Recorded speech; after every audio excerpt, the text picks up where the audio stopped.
Hi, I'm Dawn from the blog Parkinson'sAndUs.com, a lifestyle blog supporting caregivers. Today I wanted to share with you my raw dehydrator granola recipe. It's very easy to make, and we are going to use my dehydrator for this one.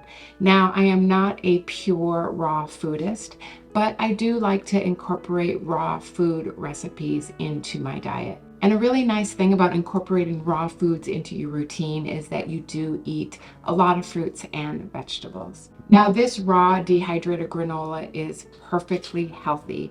There are no processed fats or sugars in this recipe, and it's nothing but whole food healthy ingredients. It's a really nice blend of proteins, complex carbohydrates, healthy fats, and fiber. So feel free to enjoy this without the guilt, and let's get started. Okay, so the first thing I do is I take 3 dates and I put them in warm water just to let them soak and soften while I am measuring out my other ingredients. And then the next thing I do is I take 2 tablespoons of chia seeds, and I'm going to mix it up with about 5 tablespoons of water and just set it aside and let that thicken. When I stir up my chia seeds, I like to use a fork rather than a spoon because it kind of prevents the chia seeds from clumping like it would on a spoon. Now, if you do not have chia seeds, you could also use ground flax. That works just as well. And it's the same ratios. You would take 2 tablespoons of ground flax to 5 tablespoons of water, filtered water. Okay, so this is mixed up. So now we're just going to let it sit while I measure out the rest of the ingredients. Okay, and next I'm going to measure out all of my nuts and seeds, and we're going to put them in the food processor just to kind of break up a little bit. So we are going to use basically a 1/4 cup of every nuts and seeds. We have almonds, we have walnuts, I have pecans, and then sunflower seeds and pumpkin seeds. It's a 1/4 cup. And if you want, you can easily double this recipe. That's up to you. If you want to make the granola in bulk, that would be a great idea. And you can always freeze your granola. So here's another 1/4 cup of pumpkin seeds. And then we have a 1/4 cup of pecans. And a 1/4 cup of walnuts. And a 1/4 cup of almonds. Okay, and then we're just going to kind of chop this up a little bit.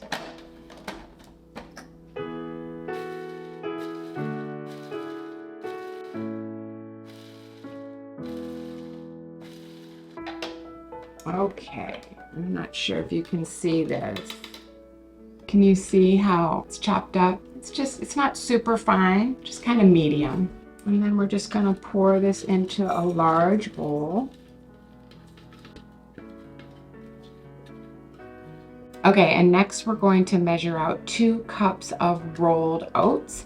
And I like to use organic extra thick rolled oats. I would not recommend using the instant oats, like the ones that cook in like minutes. I would use either a regular rolled oat or an extra thick rolled oat. And we're going to measure out 2 cups.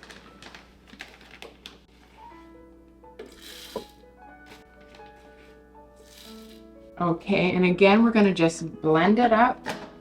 And this, you don't want to be super fine like oat flour, but just kind of chop it up, blend it up to like a medium consistency.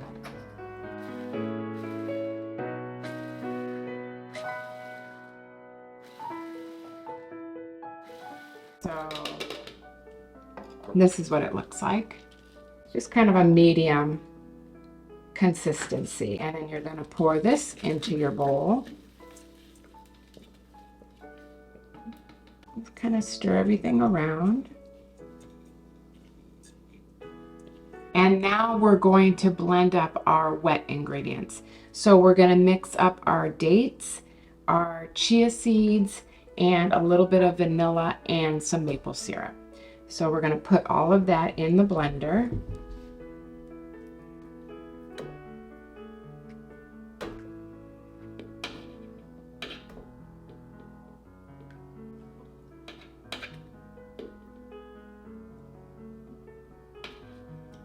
And you want to save your water because you may need a little bit of the water to kind of blend everything up into a paste. So I'm not going to dump this out yet. And then we're going to add 2 teaspoons of vanilla extract.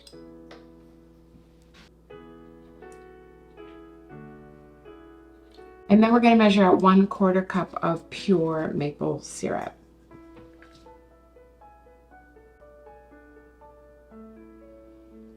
Okay, and then we're just going to blend this up.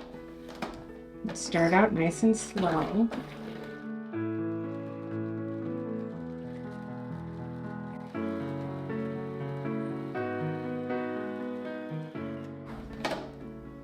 Just make sure to give it a little scrape down the sides.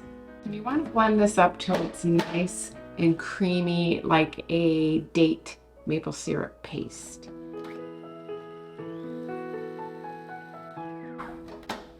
Now this looks creamy enough for me, so I don't feel like I'm going to need to add more water. So you just kind of got to eyeball it. Show you what that looks like. You see the consistency? You see that? Yeah. So it's just like a nice thin paste. Okay, so we're getting close to putting everything together. The last thing we want to do is we want to add 1 teaspoon of cinnamon and about 1/4 teaspoon of salt to our dry mixture. So this is a 1/2 teaspoon. So I'll do it twice.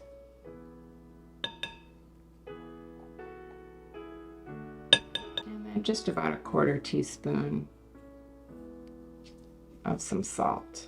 So then we're going to stir it around, mix up all the dry ingredients.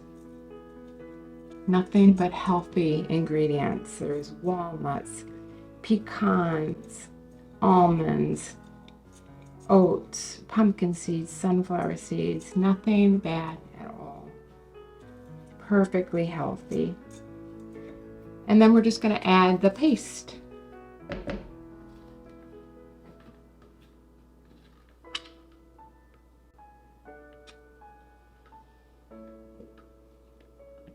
Then we're going to mix this up.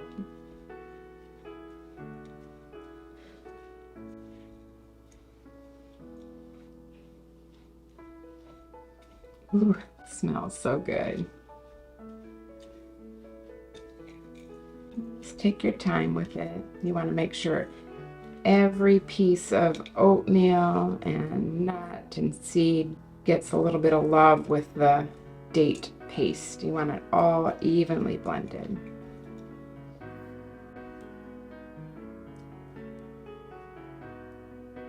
Okay, so now comes the fun part. It's all blended up, it's all mixed up evenly. And now I'm going to go get my dehydrator and we're going to put it on the dehydrator sheets, put it in the dehydrator and let it slowly bake. Okay, so we have our granola all mixed up and I brought out my dehydrator and I'm going to show you this dehydrator. This is an Excalibur. There's a lot of different types of dehydrators, of food dehydrators, but mine's an Excalibur and I really enjoy it. They come smaller. This one has, I think, 9 racks. Now, when you buy this Excalibur dehydrator, it'll come with the trays and it will come with these sheets. So you initially don't need to purchase anything. However, I find I like to use these silicone non-stick sheets. So maybe a couple years after I had purchased my dehydrator, I ended up buying these silicone sheets. And These are good for certain foods and these are good for certain foods. These are great when you're trying to just dry out like broccoli, like vegetables and fruit, like slicing them up and placing them on. It's actually very good because it has holes in it, so it dries it out nicely. These are great for wet foods, like if you're trying to make like fruit strips or like the granola. I find that these silicone sheets work better. And I have put links down in the description box for everything that I'm using here today. So I just wanted to show you this, but we're not going to use this one. We're going to use this one today. So we'll pull those out. And I've already washed and cleaned all of the trays and all of the silicone sheets. And we're just going to pour some granola on the sheet.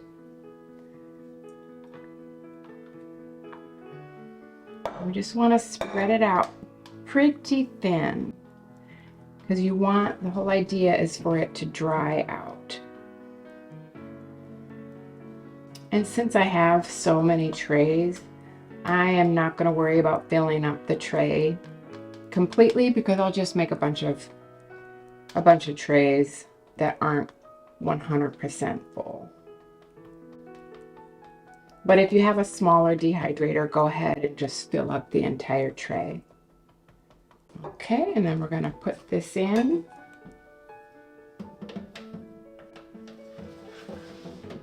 We'll get another one.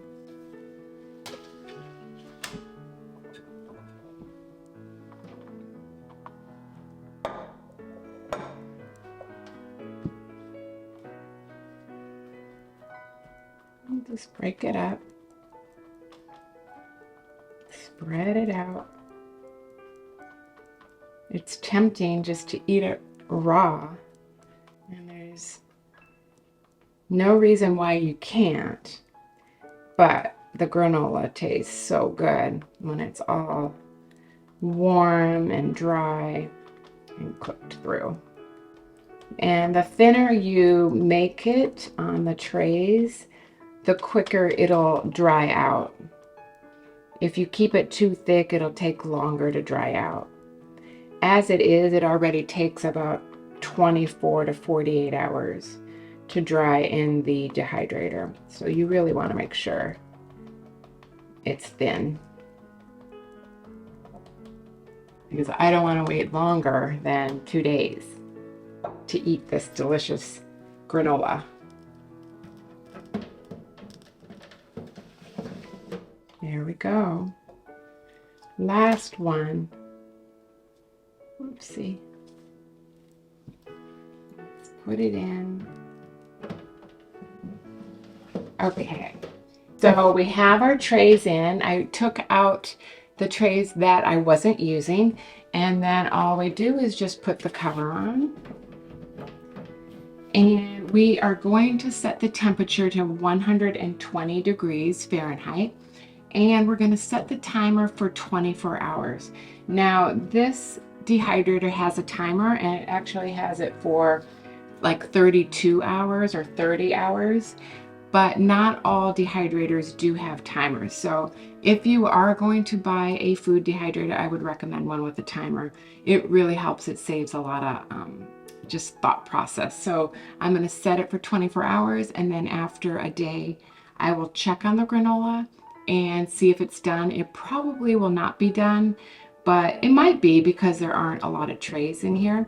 So we'll check it, and if it's done, great. And if it's not done, then we'll just put it for like another 24 hours. So before I turn this on and make a lot of noise, I'm gonna wrap up this video, and I will show you when the granola is done. I will finish off the video so that you can see what it looks like. So basically, once it's all dried out, you let the granola sit, and that's when you put in your dried fruit. So in the recipe, I have dried cherries, but you can use any kind of dried fruit. If you like dried blueberries or raspberries or raisins or figs or anything, you can add that too. So, but do that after the granola cooks. And then once you've mixed up your fruit, just put it in a tight, airtight container and store it. You can store it on the kitchen counter, or you can store it in your pantry. And it will last on your kitchen counter in your pantry for about a couple of weeks. But if you want it to last longer and you're not going to use it all, then I would put it in a freezer safe container, and you can put it in your freezer and it'll last for about 6 months. So I'll take a picture of the final granola when this is all done. So I hope you like this video, and I hope you will make this raw dehydrator granola a try. I will put a link for the full recipe down in the description box. And if you do like this video, I would love it if you hit that subscribe button or give it a thumbs up or comment below. And if you want to be part of the Parkinson's and Us community, that would be great. It is a lovely community where I provide nourishing recipes, joyful living tips, and support for care partners everywhere. So until next time, bye for now.